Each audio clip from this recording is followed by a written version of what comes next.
Now, Quinter, and other locations in western Kansas. The Equity Bank, member FDIC.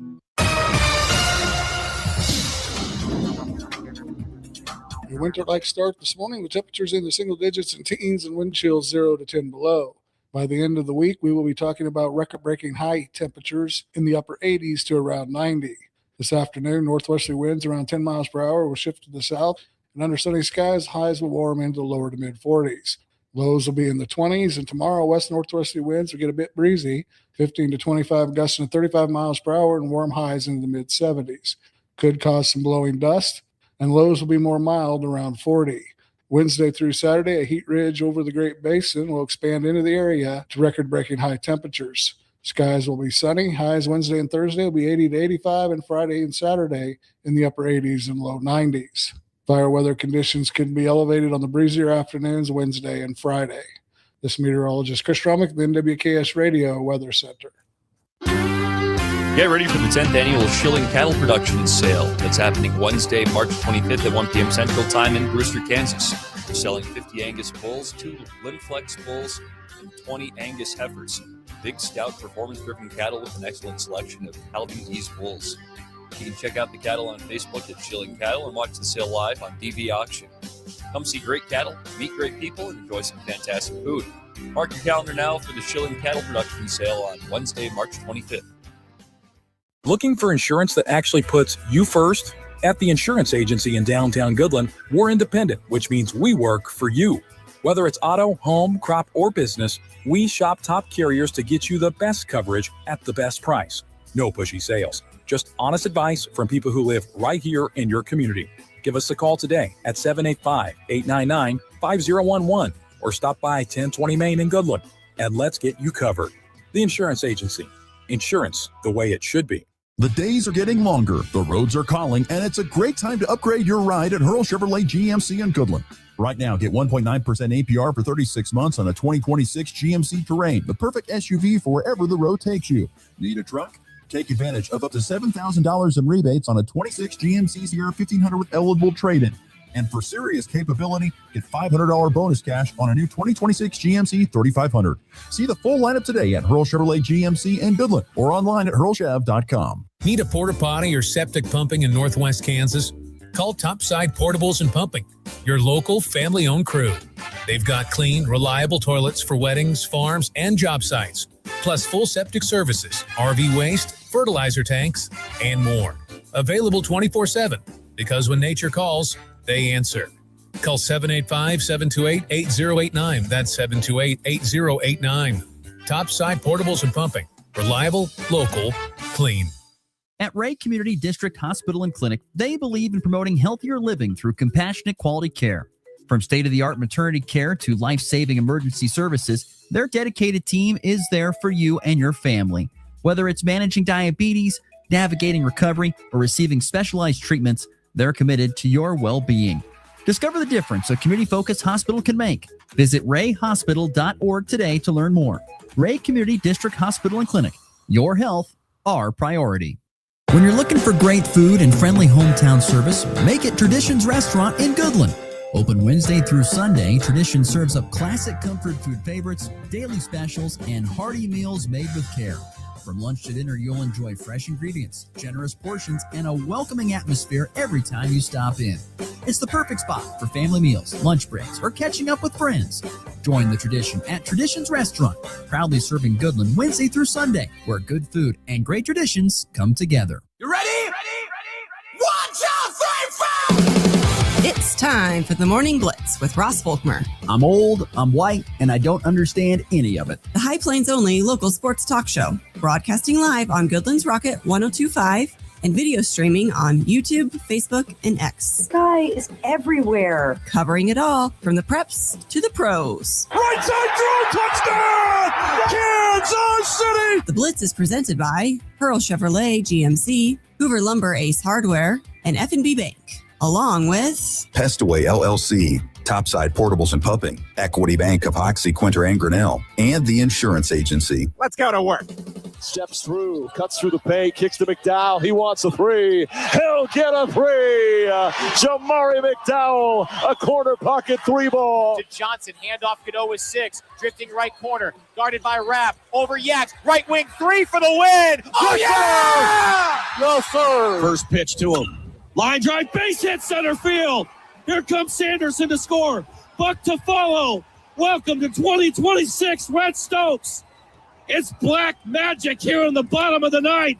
And the Huskers have shattered the hearts of the Black Bears. They have rallied to win it. Another walk-off. Rebounds. Gives to Braden Smith. Gives to Fletcher Lawyer. Purdue on the run. Ahead to Oscar Clough. He dunks with 2 hands. Purdue leads by 11. Good Monday morning, everybody. Back and rolling for another week here on the Morning Blitz. A chilly start to this week with temperatures just over 10 degrees. 11 degrees and sunny. The current temperatures outside the KLOE studios here in Goodland on spring break week for a majority of area schools. And it may be a light listen to week, maybe a little bit, with at least a lighter one, with people getting out of town, wanting to go on some vacation, get away from things, understandably.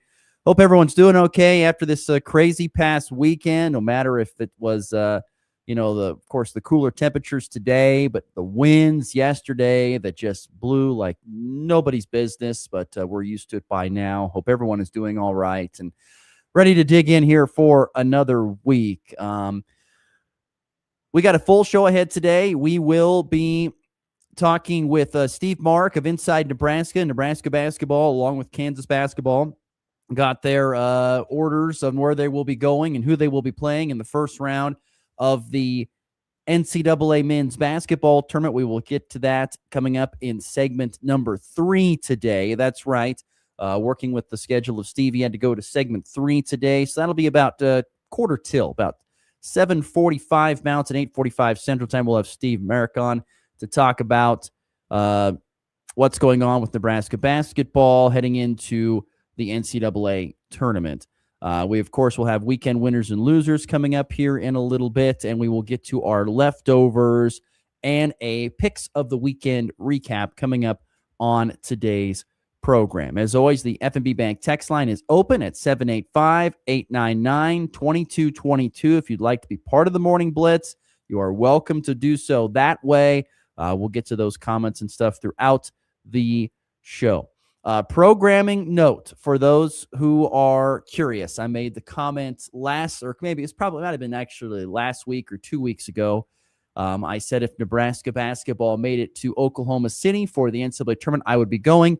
That will stand true. I will not be here Thursday nor Friday. So no shows Thursday or Friday. I will be down in Oklahoma City watching Nebraska basketball. Hopefully for 2 days. We'll see. It may only be 1, but if it's 2, be down there at 4. So no shows Thursday or Friday here on the Morning Blitz. A programming note. No shows Thursday or Friday due to the fact I will be out of the office and down at Oklahoma City. Got tickets and got a place to stay. So heading down to Oklahoma City for those games on Thursday, for that game on Thursday. And I'm going to watch some other games as well down there in Oklahoma City. So that is what is on the docket for this week. So only shows on Monday, Tuesday, and Wednesday. But I'm telling you, all 3 shows this week are going to be great because we're going to have great guests on. Talk about, we'll have Sam Hadfield from 801 Bracketology, who had his most successful bracket ever. And so we're going to visit with him about that on Tuesday, and then a super surprise guest for Wednesday. I'm super excited about Wednesday's guest, and you should be too. He is one of one, and he will join us coming up on Wednesday. More on that coming up a little bit later on. But that is what is happening today this week on the Morning Blitz. So once again, 3 shows this week, Monday, Tuesday, Wednesday. No shows Thursday, Friday, as I will be at the NCAA tournament watching the Big Red on what is going to be a Big Red Nation overtake of Oklahoma City. I can guarantee it. There's too much written about it, too many things said. There will be a ton of red in Oklahoma City to support the basketball team.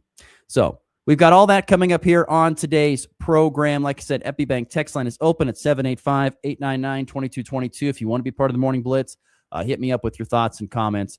We will get to those here throughout the program. But like I said, lots to get to here in a little bit of time. Let's get things cooking with our weekend winners and losers.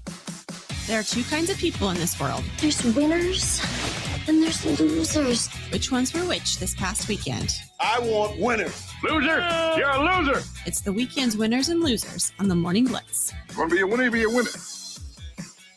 All right, weekend winners to get things going here in this first segment. If you want to hand out your weekend winners and losers, hit us up, 785-899-2222. Would love to hear your weekend winners and losers from this previous week. I got to kick things off with what happened at the Big Ten basketball tournament this previous week. It was a lot of fun to watch throughout the course of the week. I really enjoy Champion Week because there's so many games and you get to see so many teams, and I enjoy watching the Big 12 and the Big 10 basketball tournament. I did think it was funny that the Big 12 switched out their video light court to the court that went to the wood court for the semifinals and finals. I did think that was funny. But nonetheless, starting out with my first winner of the weekend, I think Purdue basketball is a humongous winner of the weekend. And the reason for that is they stumbled through, if you look at the timeline of this year of basketball for Purdue, when the season began back in November, they were the preseason number one team. Had, great scorers, great point guard, had great size. They had everything you wanted. Purdue basketball did. And Purdue basketball had a very up and down regular season, up and down. Still really good in comparison to other, to many teams, but up and down for probably their standards. And after being preseason number one, we're kind of hovering around, the middle of the top 25. They get into the NCAA tournament as a number 7 seed in that bracket, and they end up rattling off 4 wins over the course of that time. They beat Northwestern, they take out the 2 seed Nebraska, and then they beat UCLA, and then they take down Michigan yesterday in the tournament championship game. So they roll their way and win the whole tournament. Going into this week, if you looked at any bracketology, most people had Purdue as like a 4, maybe even a 5 seed in the tournament. Because of how they went through the Big Ten basketball tournament, they sprung all the way up to a 2 seed, which is a massive leap in just a week span, because most bracketologists will tell you that when you get started on this championship week, like we saw last week, most of the paint has already been dried, per se. It's already kind of been done. We kind of know where everything is. There could be a few minor shakeups based upon, some teams stealing bids, but most times you know where things are. But the committee was so impressed with Purdue that they just said, we're going to bounce them all the way up to a 2 seed. Humongous winners the weekend, playing with a ton of confidence. The question is, does that carry into the NCAA tournament? Because if it does, they could make a very deep run. I mean, all the way to the Final Four, maybe even a national championship. But we all know that Purdue is usually the team that you don't want to pick in your bracket, because they seem to always not go as far when you expect them to do so. So Purdue basketball, my first winner of the weekend, going from what was a 3 to 5 seed, and in most cases I think it was 4 to 5, and bouncing themselves all the way up into the 2 line in the recent NCAA bracket. Second winner of the weekend. I have to go with the performance I saw on Sunday that just blew my mind. If you didn't get to watch this game, it was fantastic. But the Ivy League Championship for men's basketball. First and foremost, the Ivy League Championship, and just anything Ivy League to me is great, because you are watching young men and women when they compete. These are some of the brightest young people in the country. And guess what? They're playing sports because they love it, not because they're getting paid. There is not that much money, if any, going to Ivy League athletes. None really at all. They're there to get an education, and because they love to play sport and they're good at it, they get to do it. And so for second winner of the weekend, Penn's, the University of Penn's, TJ Power, who is a player for the Penn Quakers. He scored in their win over Yale, who, by the way, has been kind of the Ivy League power going to the tournament more seasons than not over the last 5 years or so. Penn gets it done as a 7 seed in their own tournament of the Ivy League, and they get it done. They go all the way to the finals of their own league tournament, and they score 88 points in an upset win, an overtime win, upset over Yale, and they get 44. Half of their points come from their star player, TJ Power, which was absolutely nuts. His 44 points are the second most in any conference tournament final over the last 30 seasons. I mean, just an unbelievable performance to Power's team. And if you watch the last few seconds of regulation, it was crazy. They were down by 3 with, 5 seconds left to go. They get it into Power. He brings it down the floor. He pulls up from the right wing with a second left, swishes in a 3 to extend the. Oh, then the funny thing is, Yale then gets a heave from 3/4 court, and it goes off the back iron. I mean, it was really close to going in. It goes off the back iron, and they go to overtime, and Penn prevails when it's all said and done. But 44 points in an in a conference tournament final to carry your team to your first NCAA tournament appearance since 2018, that's impressive. And who's the coach of Penn in his first season? Former Iowa head coach Fran McCaffrey, which also makes me chuckle a little bit. Iowa fans ran him out, and I think he probably deserved to be done there at Iowa. But to see him get back in the NCAA tournament in his first year there at Penn, that's impressive. And to do it as a 7 seed, then they finished with a record of I think it was 3 games above 500. It's not a great record, but it was impressive. An impressive showing against Yale there in the Ivy League Conference Tournament. And then my final winner of the weekend, going to go with Team USA Hockey. And I know I've talked about Team USA Hockey as a winner of the weekend before here on the Blitz, but the 2026 USA Hockey teams, that includes the men and the women, and now the Paralympic squad, all won gold at this year's Olympics over in Italy. That is impressive. Not only, and of course, we know that the women won in overtime on a goal. The men get it done as well. It's in late time. It's been impressive showing. The Paralympic squad, I think, beat Italy, and that was in more convincing fashion. But nonetheless, what a year for USA Hockey. Not, like I said, men, women, and the Paralympic teams all winning gold in the same time, and it is the first time that it has ever happened, which is not a shocker because this was only, the 3rd gold medal in U.S. men's history? I think it was either 3rd or 4th.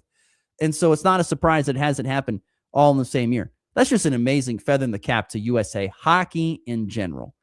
They've had some great, particularly in the non-Paralympics, in the men's and women's, they've had great junior teams, and now it's starting to pay off as they get it done internationally when it matters most with the gold medal. So congratulations, Team USA Hockey.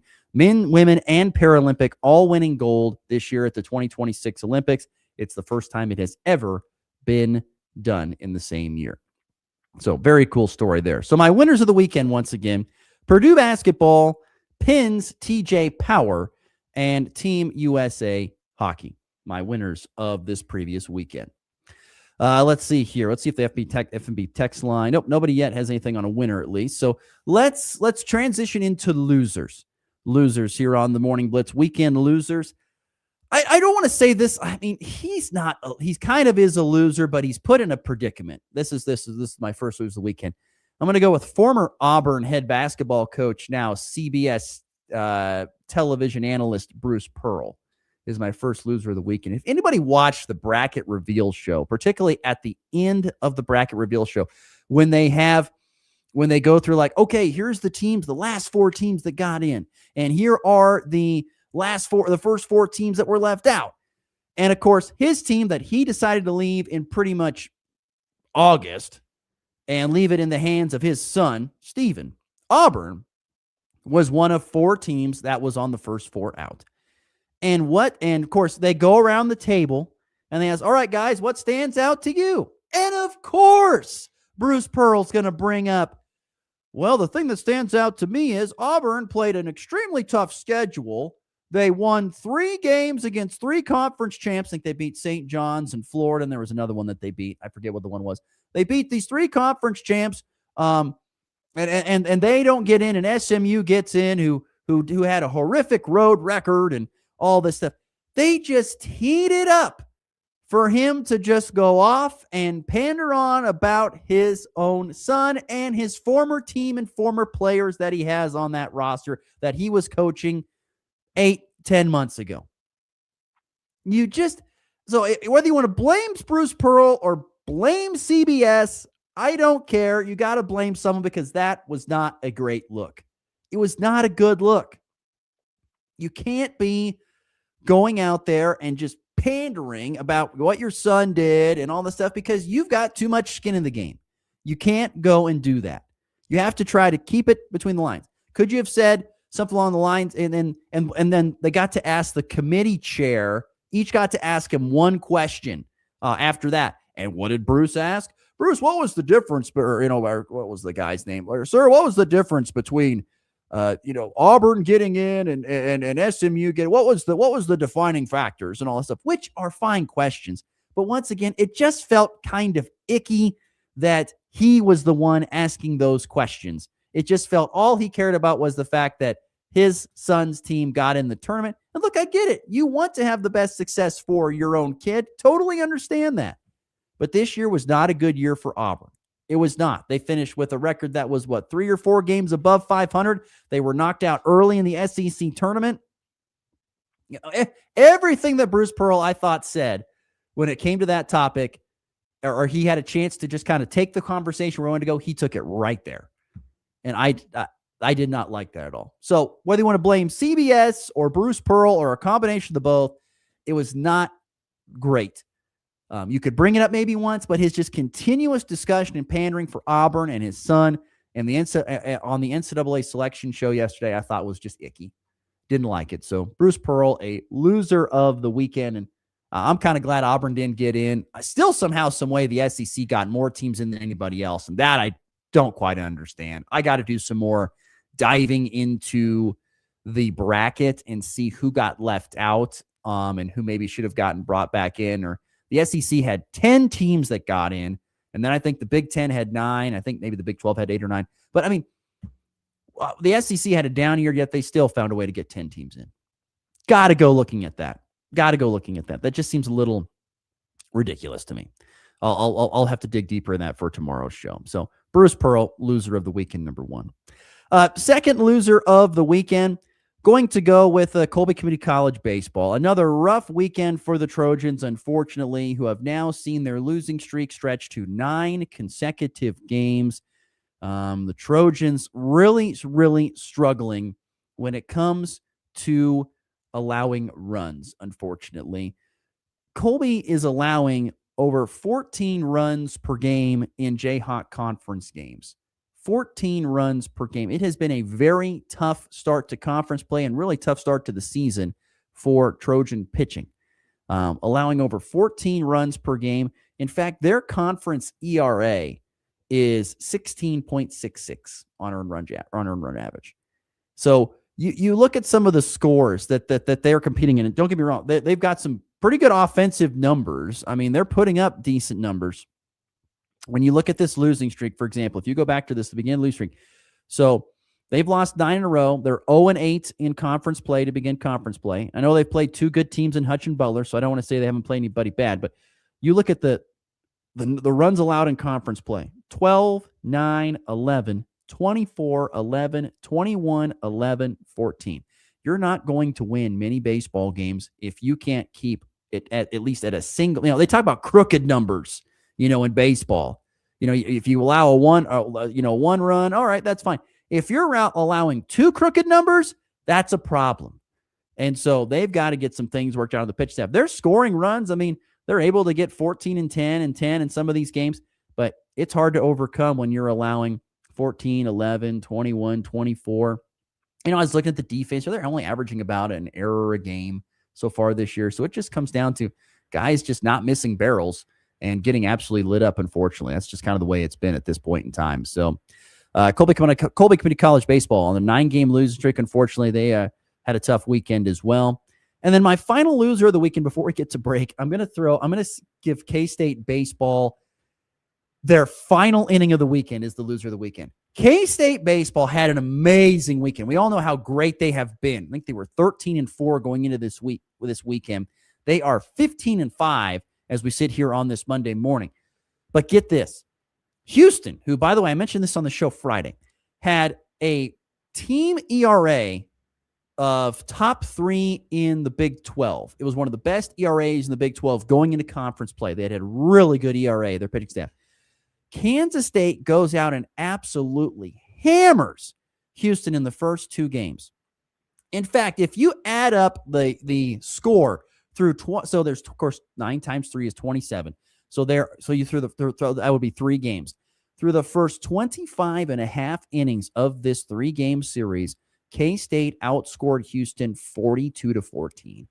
They absolutely pounded Houston in the first 2 games and through the first few innings of that game 3. But it all fell apart in the bottom of the 8th of game number 3, where the Cats surrendered 11 runs and lost in 8 innings 16-6 because of the time rule and the run rule deal going into effect there. I mean, that's just nuts. You were so dominant through this entire weekend. Dominant. 42-14. You have a beautiful record of 15-4, and Sunday was kind of more of a back and forth game.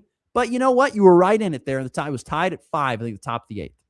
No, tied at 6 in the top of the 8th. Yeah, 6 in the top of the 8th. And you go out and allow 11 runs, or sorry, no, it was actually you were up 1 in the top of the 8th, excuse me, and then you allow 11 runs in the bottom of the 8th to lose that. So K-State baseball, a great weekend overall, but just that final inning of the weekend is a loser of the weekend for me. 11 runs in the bottom of the 8th, and you end up losing that game 16-6, and you were just dominant that entire series. It's still a great weekend. You always want to, anytime you can take a series, 2 games, best of 3, you take 2 of them. Awesome. K-State continues to have a great record at 15-5. They're still a really good baseball team this year. But that last inning was a stinker, and it makes me wonder if that's going to carry over at all into this next few games. Curious. We'll see. I doubt it, but we'll see. There you go. Weekend winners and losers here on the Morning Blitz on this March the 16th. Once again, my winners, a lot of basketball. You got Purdue basketball, Penn University's TJ Power, and Team USA hockey. Losers of the weekend, Bruce Pearl or CBS Sports, whatever you want to call it for the continuous pandering. Colby Community College baseball and K-State baseball's final inning of the weekend. All losers of the weekend here on the Morning Blitz. Okay, let's get to a timeout. When we come back, we will have leftovers. That's right, we're changing things up here on Monday. We'll have some leftovers where we will discuss the all GWAC and Northwest Kansas League basketball teams, and I will also have my recap of my picks of the weekend. Pretty solid week overall for your guy. So we will get to that next, and then Steve Mark will join us coming up in our final segment today from inside Nebraska. Stick around. Plenty more to get to here on a Monday edition of the Morning Blitz. Are pests making your home or business uncomfortable? Call Pest Away in Goodland, Kansas, serving all of Northwest Kansas. They provide top-notch pest control services to keep your space safe and pest-free. From ants to rodents, termites to spiders, our expert team is here to help with effective, safe, and affordable pest control solutions. Don't wait. Call Pest Away today at 785-728-7166 for fast, reliable service. Your home or business deserves the best protection. When it comes to farming in today's economy, it's about looking at the long-term picture. And when it comes to your irrigation needs, you want to deal with the seasoned boys at Western Sprinklers with their years of experience in designing, repairing, and maintaining irrigation systems from the pump to the end gun. They not only sell the reliable and high-quality Valley pivots, but also service them with their complete parts department and 3-pump rigs. They want to help improve your bottom line for years to come because they look at your farming operation as if it were their own at Western Sprinklers in Colby. It's time for a check of the markets with the Anderson Trade Group on the Kansas Farm and Ranch Radio Network. Good morning, Jared Law with the Andersons in Overland Park, Kansas with your morning market update. It's Monday, March 16th in the overnight session. May corn down 4 3/4 at 462.5. July down 4 1/4 at 474. September down 3 at 476 1/4. December down 3 1/4 at 488 1/4. Soybeans On the May, down 32 and a quarter at 11.93. July down 30 at 12.07 and a half. August down 25 and a quarter at 11.93. November down 11 and 3/4 at 11.49 and 3/4. KC wheat on the May up 2, 6.32. July up 1 and 3/4, 6.45 and a half. September up a penny at 6.59 and a half. December up half a cent at 6.77 and a half. Chicago wheat down 6 and a quarter at 6.07 and a half. Feeder cattle finished last week 3.49. 47 and a half. Live cattle 230.90. Lean hogs 93.45.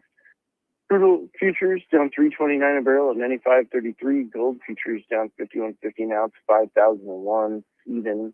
Silver down $1.91 at 79 even.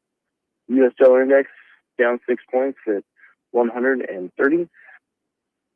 Dow futures up 366 at 46,958. S&P futures up 59 at 6,695. Need to move any cash grade or want to talk about risk management, reach out to myself, Jared Law, Tom Sluder, Kelly Gersh, 913-748-3000. If you're out in Colorado, you can reach out to John Hanky or John Styles at 970-744-4484. The Anderson Trade Group, proud market partners with Kansas Farm and Ranch Radio. Find out more at andersongrain.com. The risk of loss through trading futures and or options is substantial, and each investor or trader must consider whether this is a suitable investment. Past performance, whether actual or indicated, is not indicative of future results. The Anderson Trade Group has no guarantee that the advice given will result in profitable trades. If you're buying or selling cattle, make your first stop livestockmarket.com. Bred cows, heifers, pairs, bulls, and frozen genetics, even feeder calves. You'll find them all at livestockmarket.com. Livestock Market features private treaty sales, online auctions, and live production sale bidding. You'll also find horses, sheep, goats, and hay. Check out the free Livestock Market magazine wherever you pick up Tractor House and download the Livestock Market mobile app today. At Thrasher Foundation Repair, we promise you an experience so remarkable, you'll want to leave us a 5-star review. From wet basements to bowing walls, sinking concrete to nasty crawl spaces, whatever your home's facing, you can count on Thrasher to fix it right. With over 34,000 5-star reviews and 50 years as a local family-owned company, Thrasher is a name homeowners trust. Schedule your free home inspection today at gothrasher.com. Thrasher. Missed the weekend action? Yes, you caught me. No worries. We've got all the highlights and lowlights covered. Hey, okay, well, catch me up. This is the Morning Blitz with Ross Volkmer.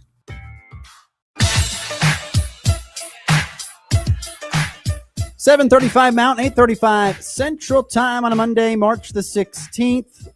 13 degrees, mostly sunny. And don't forget, today it is the beginning of the NWKS Radio Bracket Challenge. Paper brackets will be out to our sponsoring locations here later on this morning. So probably right around, if you go out around noontime, all the brackets should be there. Noon local time, I should say. Check out those brackets, and you can get them filled out, bring them back by Thursday at noon, and then the tournament will get underway, and we'll see who can win $1,500 in cash with this year's NWKS Radio Bracket Challenge. Text the word bracket to 785-460-0790. That's 460-0790. Text the word bracket, and that'll get you a list of the sponsor and locations you can go pick up a bracket from. It's going today, once again, around noon local time. You can go and get your brackets at sponsoring locations. Steve Merritt coming up here in just a little bit. We'll talk with him from inside Nebraska. Nebraska basketball going to Oklahoma City as a 4 seed in the first round of the NCAA tournament. So we will talk to him about that coming up here in about 10 minutes or so. Before we get to that, though, I wanted to quickly get to some big news yesterday.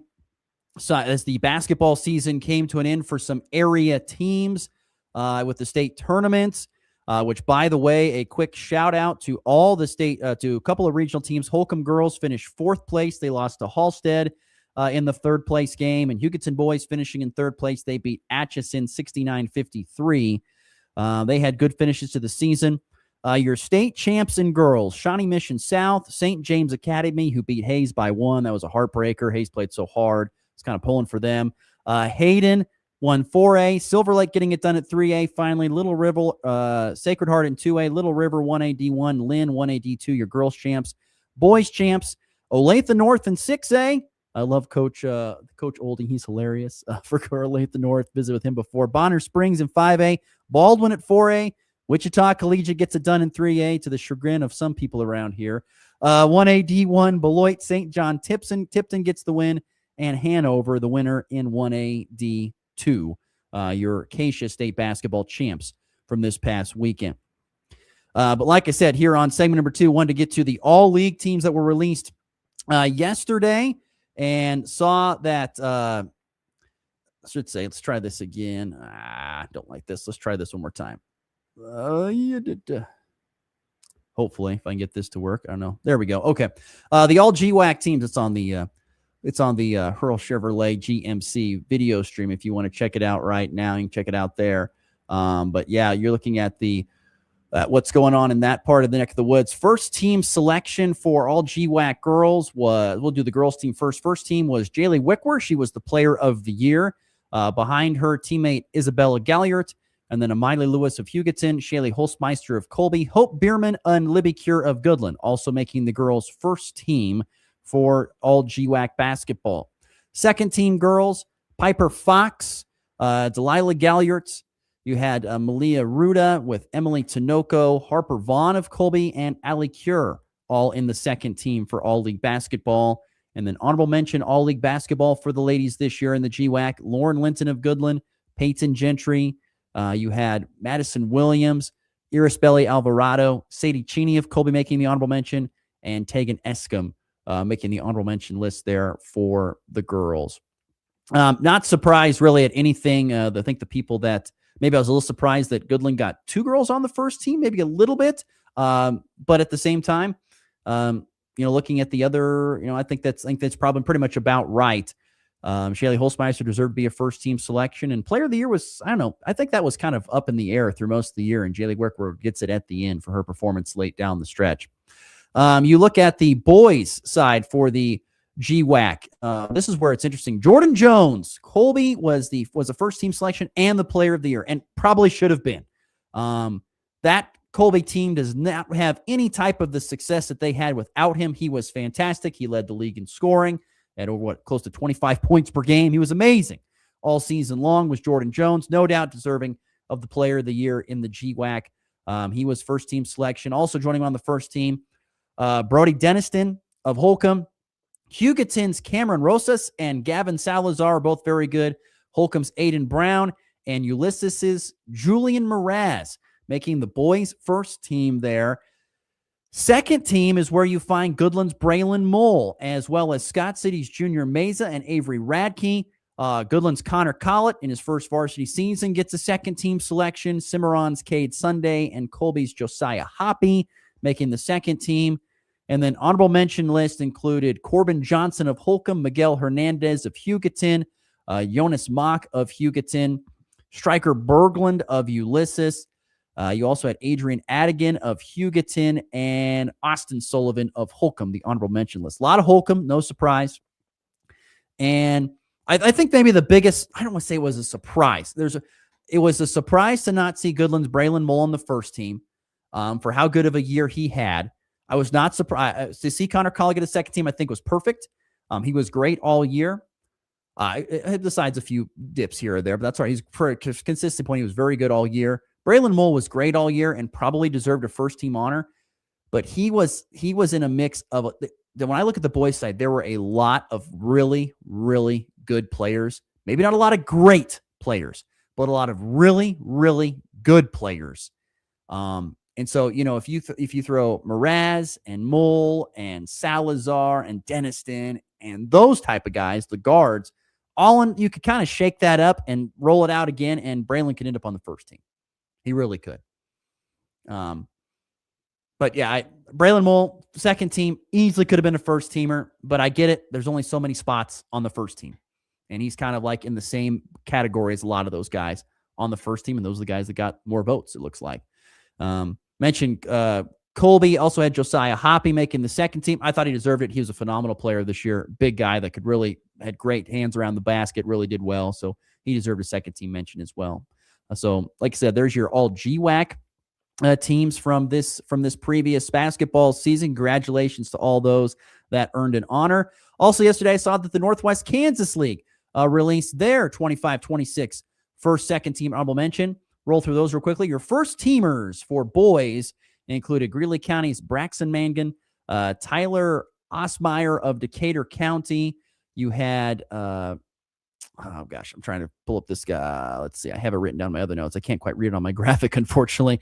Let's see here. Tyler Osmeyer and Gage. Sorry, you had, so the first team was Wallace County's Gage Cox, Decatur Community's Tyler Osmeyer and Gage Willoughby, Quinter's Cademan Bridges, and Greeley County's Braxton Mangum were your first team selections. You had a couple of other guys. You had for second team, Quinter's Gunnar Katura. You had Charlie Vogel of Dighton, Colt Worth of Quinter, Dominic Paz of Rollins County, and Lucas Riley of St. Francis were the second team. Honorable mention included Gail Yanez of Greeley County, Jamir Yanez of Greeley County, which both those guys will be back next year. You had Kemper Benish of Wallace County and Christian Aquino of Wallace County, and then Bryson Ketterall of Decatur County or Decatur Community in the honorable mention for the boys. And then the 2025-26 girls Northwest Kansas League all basketball teams. You had Laney Spear of Dighton, Quinter's Braylon Blackwell, Decatur Community's Briley Minnick, Cameron Getz of Quinter, and Rollins County's Camden Franklin were all first-team selections. And then second team, Jersey Benish of Wallace County, Jaden Stewart of Greeley County, Riley James of Dighton, Maria Rodriguez of Decatur Community, Katie Shively of Rollins County, and then on the honorable mention list included Callie Richardson and Riley Myers of Wallace County and Dighton, respectively, were the honorable mention deal. Well, the thing that stood out to me was, based upon the postseason that Wallace County's Jersey Benish and Callie Richardson had, they should probably be first-team selections. But based upon the numbers that they were putting up, like the 30 and 20 and the 20-20 were ridiculous. Those sound like first-team selections to me. But it's based upon the entire year of work, the entire body of work. And like I said, last year they they must have just turned it on in the postseason at the right time for Wallace County girls. So there you go. That's what happened with the that's what happened with your all league. First of all, Northwest Kansas League girls, Northwest Kansas League boys, also GWAC. If you want to look at that more in depth, you can go to our website, nwksradio.net. There's a story posted on the page there if you'd like to see the all league teams from the Northwest Kansas League and the GWAC. All right, we got to get to a break. Before we get to a break, real quickly, had picks of the weekend, went 5-2 this week. The only losses were I had KU covering against Houston. That did not happen. Houston blew the doors off the Jayhawks. And I had the Nuggets beating the Lakers on Saturday. That did not happen. There were some questionable calls in that game, but the Nuggets end up losing that game, so I get the loss there. But I did get Nebraska baseball sweeps over Maine, Texas Tech winning a series over KU, K-State baseball winning the series at Houston. I had Iowa State covering Arizona, Purdue covering Nebraska. So 5-2 start to a new slate. Pretty good start, I'd say. All right, right at the top of our quarter till, we'll take a break. Back with Steve Mark of Inside Nebraska next. This is the Morning Blitz. At F&B Bank, we believe local businesses are the heart of our community. That's why we're more than just your bank. We're your neighbor, your customer, and your biggest supporter. From the corner cafe to the hardware store downtown, we're walking the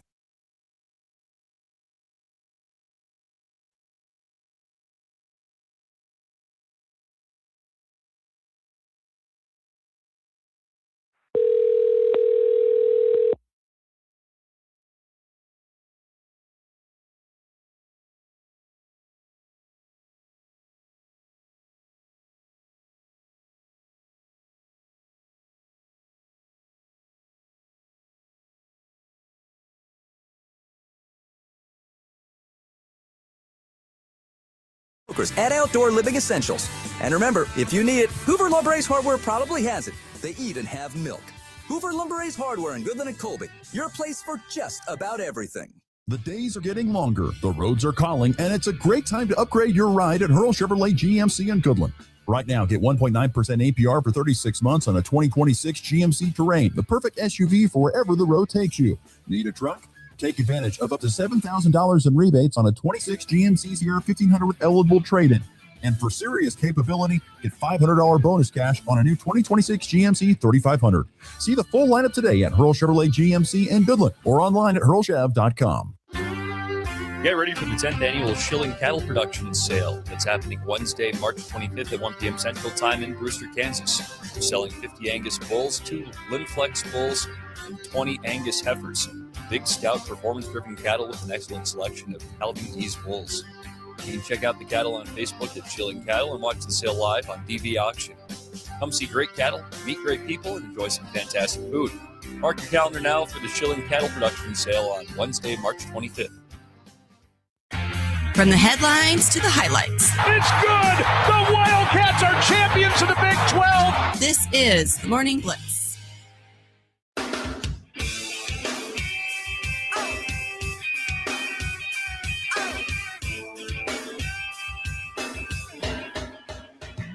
All right, about 13 minutes till the top of the hour on a Monday program. Once again, get your final thoughts and comments in on the F&B Bank text line at 785-899-2222. We head to the Hoover Lumber Ace Hardware hotline, where we are pleased to be joined on the phone by Steve Mark, who covers Nebraska for Inside Nebraska. Steve, good morning. How are we doing today, my friend? How are we feeling? Yeah, good morning, Ross. Thanks for having me on. It's been a good morning. A little bit chilly here in Lincoln, but you know what? It's a March Madness time. It's about Huskers are getting ready to gear up and go to Oklahoma City and do the thing. So it's been a good morning. What is the buzz like around Lincoln? And I'll be curious to hear what your thoughts are on this, but the buzz around Lincoln, because I tell you, anything you read sounds like it's just going to be a big red invasion in Oklahoma City. Oh yeah, without a doubt. It's absolutely going to be a big red invasion for sure. The buzz around Lincoln, I mean, it's turned into a basketball town. Absolutely has. I mean, with the football team having a quieter spring ball like they've wanted to, it's kind of worked out perfectly that the men's basketball program has kind of pulled off one of the more historic seasons in its history. So Fred Hoiberg's kind of taking the handoff and is leading the way with this down here, and the fans are loving it. Lincoln has absolutely turned into a college basketball town. It's been fun to watch. The amazing thing is, it's the fire is still, I think, roaring very high, despite Nebraska finishing the last 12 games 6-6, I think is what it is. And so it's not been a great finish to the regular season. They were the 2 seed in the Big Ten tournament. They drew the eventual Big Ten tournament champion Purdue in their first game, got beat pretty handily. What do you think is the feeling inside the locker room and in Coach Fred Hoiberg's head as they get set to go down to Oklahoma City based upon what has happened the last couple of weeks with kind of this back and forth, up and down showing?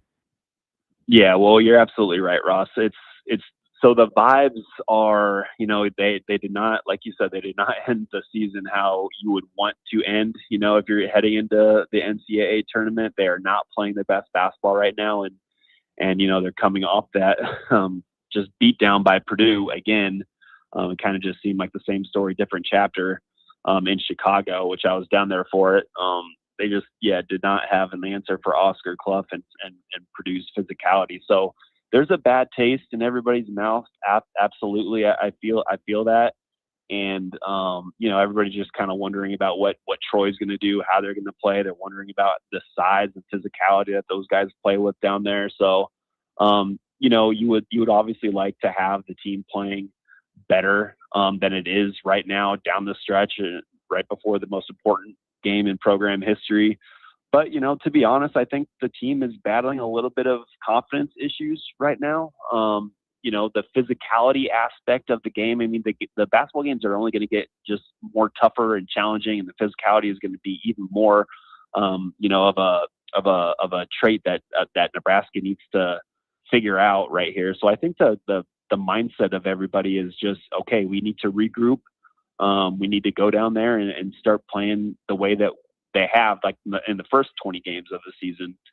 They need to take better care of the ball. I think, it's the turnovers have been an issue for sure. I think it's something where, in the last 9 games, I think, or in 8 of the last 9 games, they've had a double-digit amount of turnovers, and that's very uncharacteristic for this team, especially early in the season. So they need to take better care of the ball, and they need to just, to be honest with you, man up. They need to be more physical. They need to be, they need to take the fight to the opponent and be the tougher team. And that hasn't happened of late. And that's kind of, I think, what many fans' concerns are right now, especially with this Troy team that, can do some things physically and going into Thursday's matchup.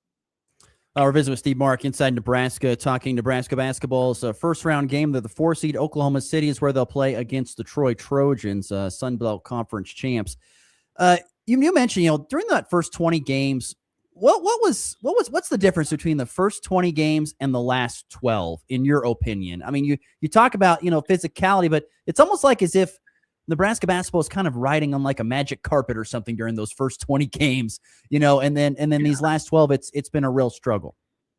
Yeah, I think defenses have figured out that they can get away with a little bit of physical defense with Nebraska, especially with Price Sanford. Everybody talks about how defenses, especially maybe Iowa, was the one that really was kind of holding him, tugging him, yanking on his jersey when he was trying to, just run around and get into Nebraska's actions for him. And I think some opponents have really kind of taken to that and have really started to become more physical and grab and hold and just do a lot of the physical muscle stuff against Nebraska that maybe opponents in the first 20 games didn't do. And to be honest with you, the ball security as well. I mean, it's really kind of gone downhill lately.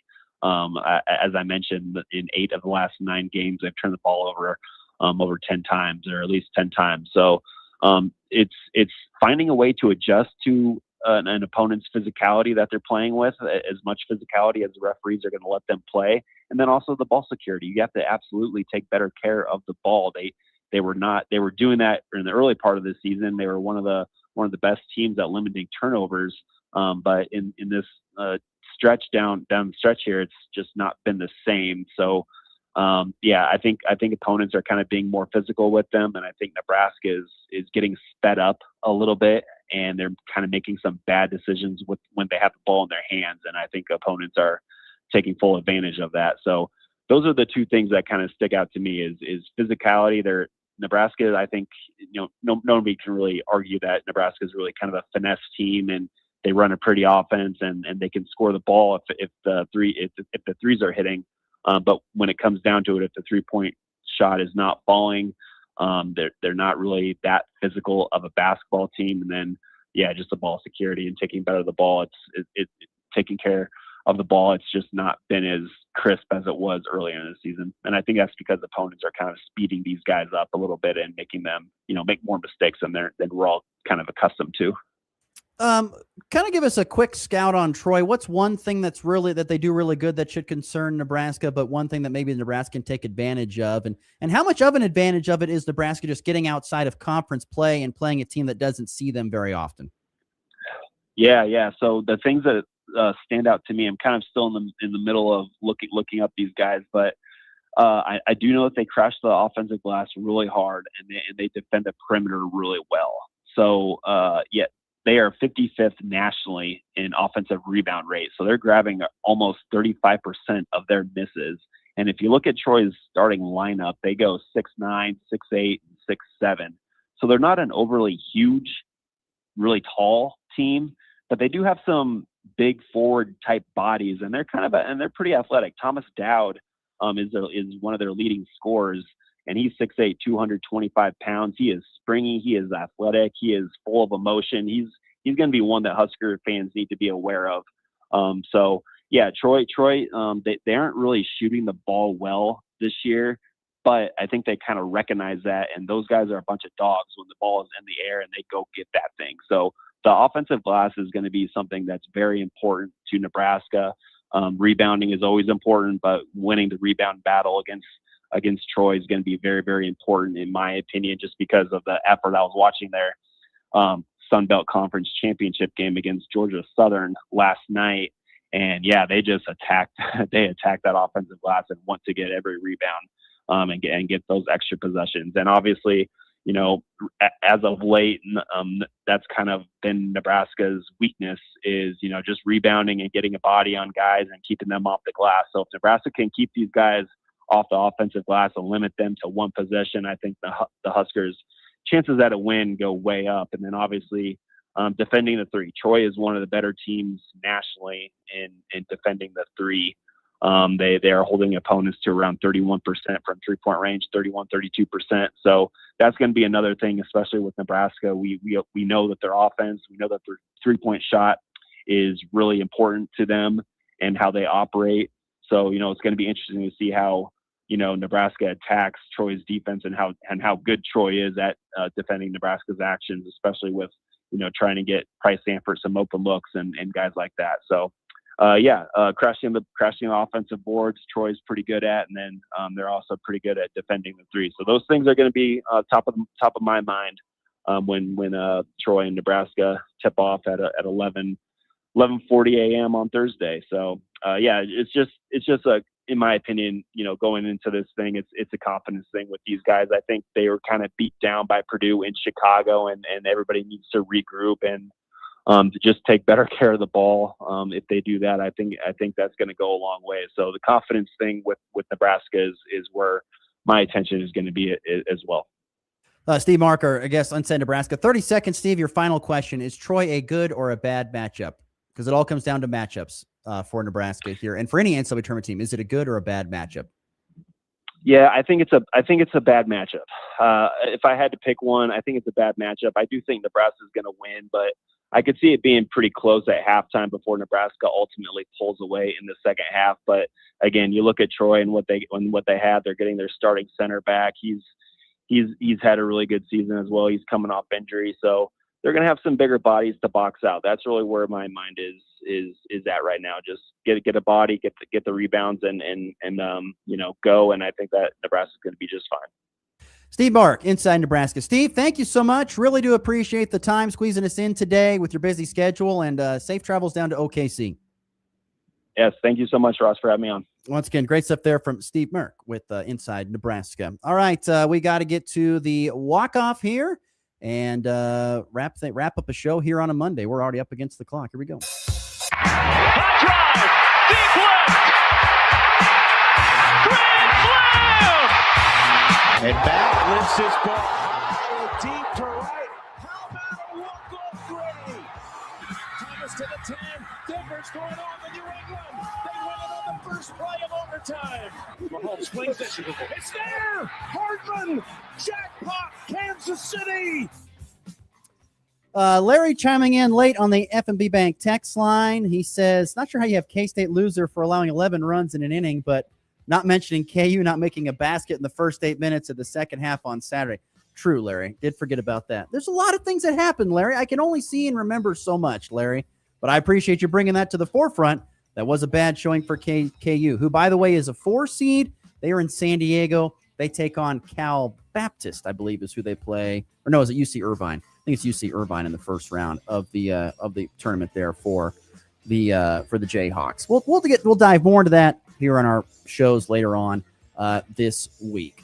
But that will do it for our program today. Don't forget to get out to a sponsoring location and be a part of this year's End of a Chaos Bracket Challenge. Text the word bracket to 785-460-0790, and you can find a list of sponsored locations. Pick your bracket up here over the noon hour. All right, thanks again to Steve Mark. Thanks again to you for all listening on a Monday show. We're back again tomorrow on a Tuesday. Once again, it'll be a short week this week. No shows Thursday and Friday, because I will be at the NCAA tournament down in Oklahoma City myself. So back on Tuesday, another show on Wednesday before we're out for the week. Have a great rest of your Monday. Cooler temperatures today, but warmer temperatures coming up tomorrow. So hunker down. You'll get through her. It's been the Blitz.